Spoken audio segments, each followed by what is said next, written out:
Esto es Las Olas de la Semana, un programa de Pijama Surf con los temas que nos tocó navegar juntos estos últimos días.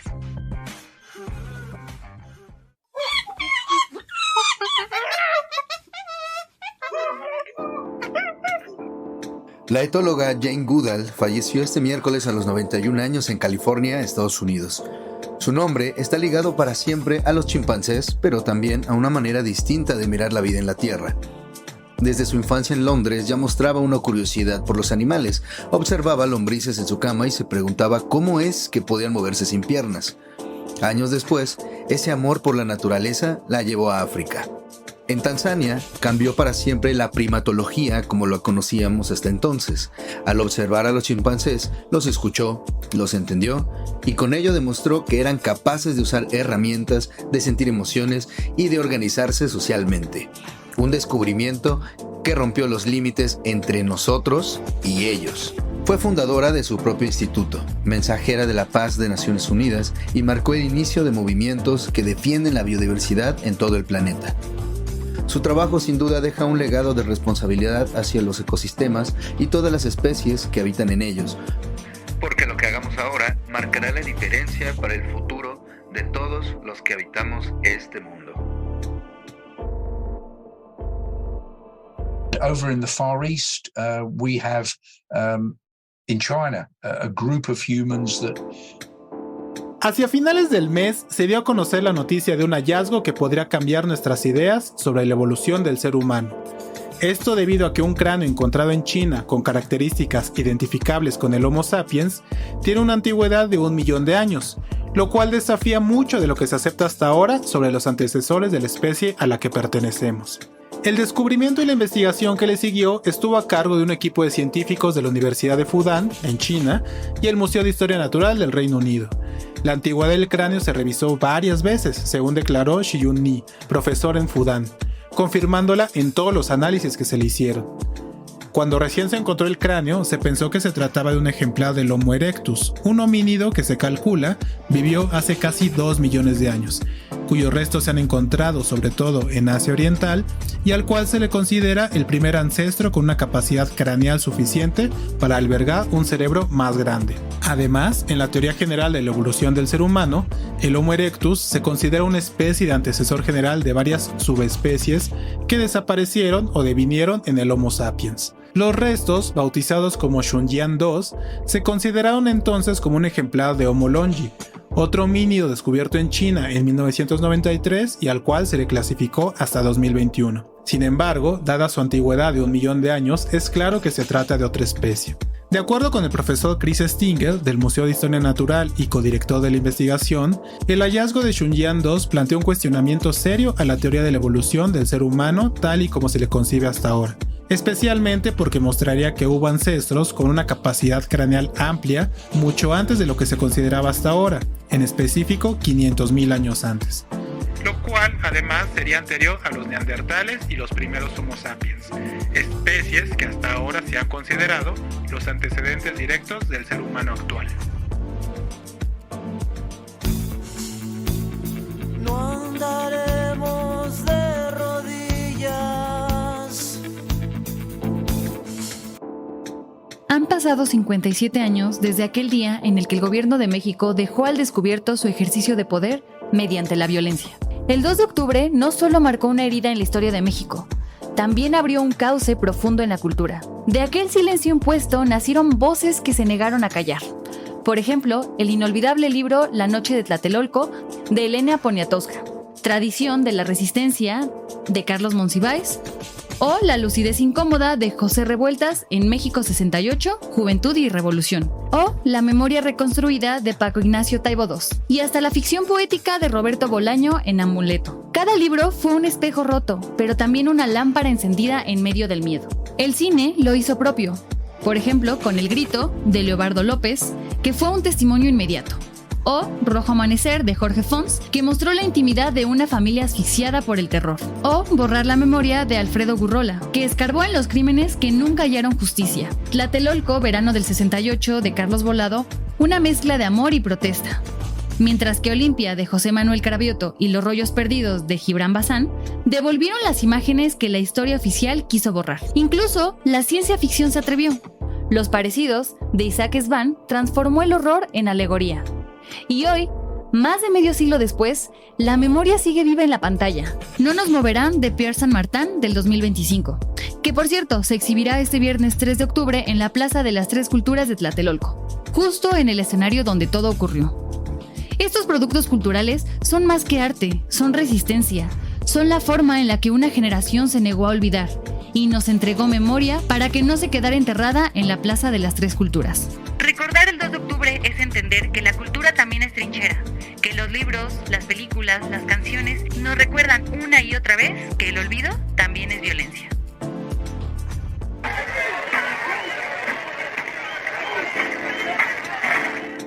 La generación Z se ha convertido en el foco de varias protestas alrededor del mundo, y es que jóvenes nacidos entre 1995 y el 2010 encabezan movilizaciones contra la corrupción, la inseguridad, los recortes en servicios básicos y los sistemas de salud en crisis. En Lima, Perú, las calles se llenaron de jóvenes manifestantes en rechazo al gobierno de Dina Boluarte.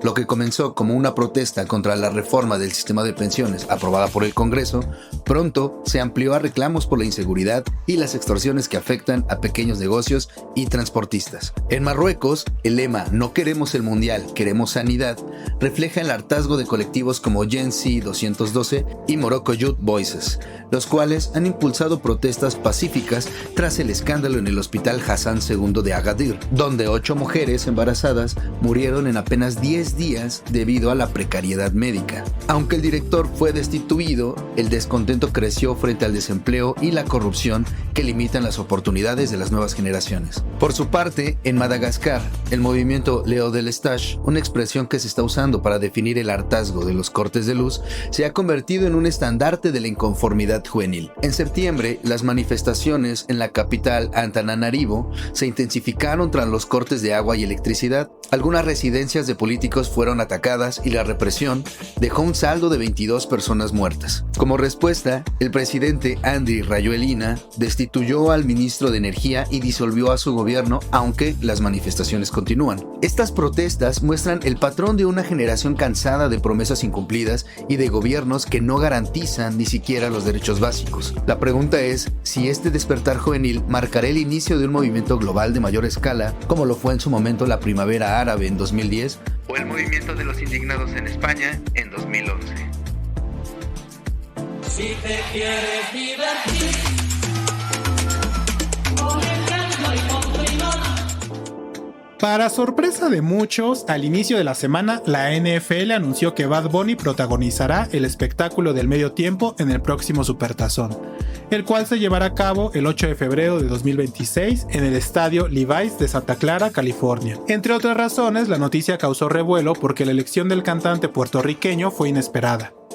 Los rumores de la estrella del show apuntaban más bien a las cantantes Taylor Swift o Adele, y acaso especialmente la primera, quien desde hace al menos un par de años se ha vuelto cercana al fútbol americano profesional de Estados Unidos debido a su relación con Travis Kelce, ala cerrada de los Jefes de Kansas City. Bad Bunny rompió con dichas especulaciones por motivos no del todo claros, pero los cuales quizá tampoco son muy difíciles de vislumbrar. En primer lugar, el costo de producción de su espectáculo es significativamente menor al de otros cantantes, entre 3 y 10 millones de dólares, según estimaciones derivadas de los conciertos que ha dado en el último año. En cambio, cada concierto de Taylor Swift en su Eras Tour tuvo un costo aproximado de 20 millones de dólares. Considerando que la NFL paga dichos costos y que en los últimos años ha gastado cerca de 13 millones de dólares, la elección de Bad Bunny parece mucho más razonable. Por otro lado, se pueden considerar también los beneficios de marketing y de audiencia de esta decisión. Así como Taylor Swift ha traído nuevos públicos a la NFL únicamente por su noviazgo con Travis Kelce, no suena descabellado pensar que gracias a Bad Bunny, personas que antes no se han interesado por el fútbol americano ahora lo hagan, o al menos vean los casi 15 minutos que dura el show de medio tiempo. Después de todo, la magnitud del público hispano o latino no es para nada despreciable, ni en Estados Unidos ni fuera del país, tanto para televisoras, anunciantes y muchos de los intereses involucrados en un espectáculo como el Supertazón. An attempt to breach the naval blockade, we will will stop your vessel and act to confiscate it through legal proceedings in court. Donald Trump y Benjamin Netanyahu se reunieron después de la Cumbre de las Naciones Unidas a discutir un cese al fuego en la Franja de Gaza, pero sin la delegación palestina en la mesa para poder negociar. El representante de la Casa Blanca presentó un plan de 20 puntos que contempla un alto al fuego, la liberación de rehenes y la salida segura de los líderes de Hamas de Gaza. Incluso se habló de un gobierno de transición encabezado por figuras internacionales como el ex primer ministro británico Tony Blair. Netanyahu aplaudió la iniciativa y aseguró que garantizaría que Gaza no represente una amenaza para Israel. Trump advirtió que si la organización Hamas no acepta el plan, Israel contará con el respaldo total de Washington para terminar la tarea de erradicar a la organización. En este caso, Hamas declaró estar dispuesto a considerar nuevas propuestas, pero no ha recibido ninguna ni de los egipcios ni de los cataríes, que son quienes han fungido como mediadores de este conflicto. A la par, la Global Summit Flotilla, que partió de varias partes del mundo el 2 de septiembre, se encontraba a 70 millas de la Franja de Gaza para llevar ayuda humanitaria, pero fueron interceptados por el ejército de Israel. De los 52 botes, hasta el momento, 3 fueron detenidos y los tripulantes, entre ellos 6 mexicanos, fueron detenidos y llevados al puerto de Ashdod. El genocidio en Gaza parece estar en un punto donde la paz se negocia, pero sin la parte más afectada, y los intentos de ayuda son saboteados por la maquinaria militar de uno de los ejércitos más peligrosos del mundo.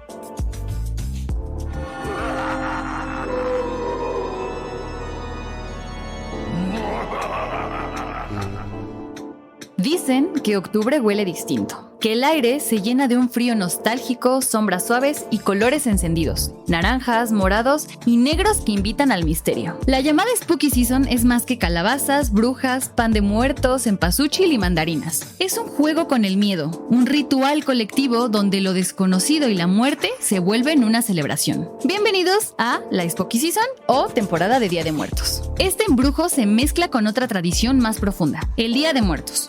Aquí no solo evocamos fantasmas inventados, sino que celebramos a los que nos antecedieron. El altar con cempasúchil convive con la calabaza tallada, la catrina con el disfraz de vampiro. Y en esa fusión hay algo poderoso, una reconciliación entre lo festivo y lo lúgubre. La emoción que despierta esta temporada es difícil de nombrar. Una mezcla de nostalgia, misterio y juego. Tal vez porque nos recuerda que la vida y la muerte son vecinos, que lo oscuro también puede ser bello y que al final asustarnos juntos nos acerca más que cualquier otra cosa. Y por supuesto, también está la magia de disfrazarse, convertirse en otro por una noche explorando identidades ocultas. Eso es la Spooky Season, un espejo disfrazado de fiesta, donde celebramos tanto lo que se fue como lo que aún late entre nosotros.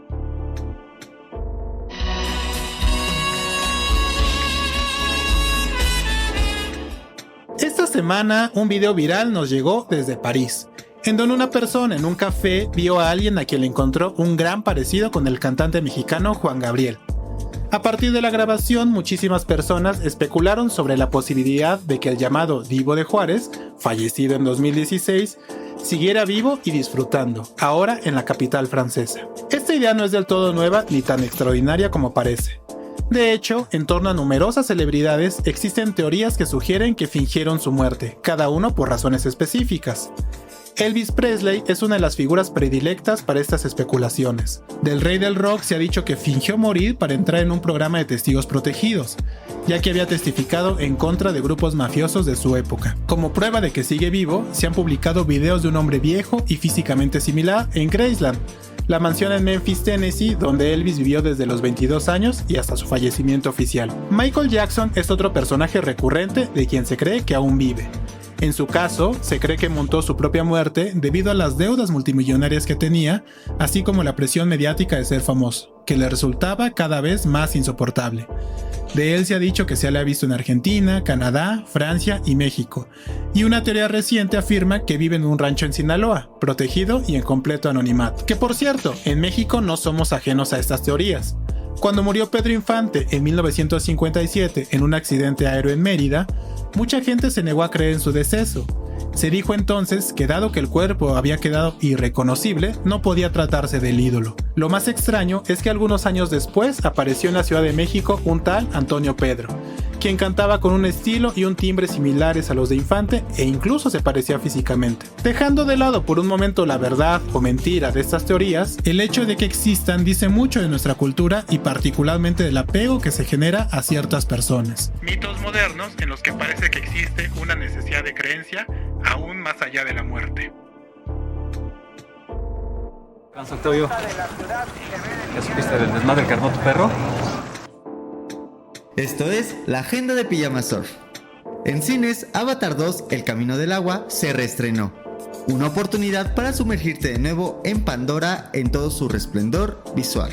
El lunes 6 de octubre, el Palacio de Bellas Artes revive la intensidad de Amores Perros, de Alejandro González Iñárritu, una función de aniversario que es puro culto al cine mexicano contemporáneo. En plataformas digitales, el 3 de octubre se estrena Monstruo, la historia de Ed Gein, un true crime perturbador sobre el asesino que inspiró a Norman Bates y a Leatherface. Y en HBO Max ya puedes ver Superman de James Gunn, la historia del héroe que definió a toda una era de la cultura pop. Si eres fan del ballet, el 11 de octubre el Auditorio Nacional se viste de gala con El Lago de los Cisnes, un clásico eterno del ballet que nunca deja de sorprendernos. Y para quienes buscan reír hasta las lágrimas, llega La obra que sale mal, un montaje donde todo se derrumba, y precisamente ahí está la magia. Este se presentará en el Foro Cultural Chapultepec, esto próximamente. Y también ya está abierta la Casa Roja de Frida Kahlo en Coyoacán, un espacio inmersivo para acercarse al universo más íntimo, rebelde y profundamente mexicano de esta pintora que se volvió icónica. Y por último, no te pierdas el club de lectura de Pijama Surf en la librería El Último Encuentro, donde leeremos 3 libros afines a esta temporada: El Exorcista, El Diario de Satanás y la novela Acércate. Una excelente oportunidad para compartir la Spooky Season con personas a quienes les gusta la lectura y el terror. ¿Y tú cómo ves esta semana? La ciudad se enciende entre clásicos del ballet, cine que marcó época, estrenos escalofriantes y espacios donde el arte late con fuerza. Esto fue Las Olas de la Semana, un programa de la redacción de Pijama Surf y producido por Jonathan Zarate. Si te gustó, comparte y nos vemos a la próxima.